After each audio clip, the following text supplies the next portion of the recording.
ഇവിടെ ഒരാൾ പരിപ്പ് വടയ്ക്ക് കൊതി പറയാൻ തുടങ്ങിയിട്ട് കുറച്ച് ദിവസമായി. അപ്പോൾ ഞാൻ വിചാരിച്ചെന്ന് ഹെൽത്തി ആയിട്ട് തന്നെ ഒരു പരിപ്പ് വട ഉണ്ടാക്കിയേക്കാന്ന്.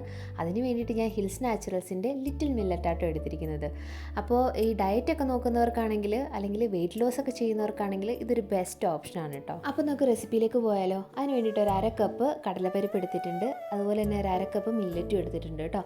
നല്ലപോലെ കഴുകി വൃത്തിയാക്കിയതിന് ശേഷം ഒരു 6 മണിക്കൂറോളം കുതിർക്കാൻ വെച്ചിട്ടുണ്ട്. അതിൻ്റെ വെള്ളം എല്ലാം അരിച്ചു മാറ്റിയതിന് ശേഷം നമുക്കൊരു 3 പച്ചമുളകും ഒരു ചെറിയ കഷ്ണം ഇഞ്ചിയും കൂടി ഇട്ട് ഒന്ന് പയ്യെ ക്രഷ് ചെയ്തെടുക്കാം കേട്ടോ.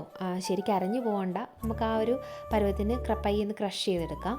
ശേഷം അതിലേക്ക് ഒരു ചെറിയ സവോള, കുറച്ച് കറിവേപ്പില, ഒരു 1/4 ടീസ്പൂണോളം ജീരകവും അതുപോലെ തന്നെ മഞ്ഞൾപ്പൊടിയും ആവശ്യത്തിന് ഉപ്പും കൂടി ഇട്ട് നല്ലപോലെ ഒന്ന് മിക്സ് ചെയ്തെടുക്കാം കേട്ടോ. ഇനി നമുക്ക് ഇഷ്ടമുള്ള ഷേപ്പിലേക്ക് ആക്കിയിട്ട് നല്ലപോലെ ഒന്ന് ഡീപ്പ് ഫ്രൈ തന്നെ ചെയ്തെടുക്കണം കേട്ടോ. കാരണം അതിൻ്റെ ഉള്ളിൽ നല്ലപോലെ വേവണം. അപ്പോൾ പുറമൊക്കെ നല്ല മുരിഞ്ഞും ഉള്ളൊക്കെ നല്ല വെന്തും വരുന്ന രീതിയിൽ നമുക്കൊന്നൊരു ഡീപ്പ് ഫ്രൈ ചെയ്തെടുക്കാം കേട്ടോ.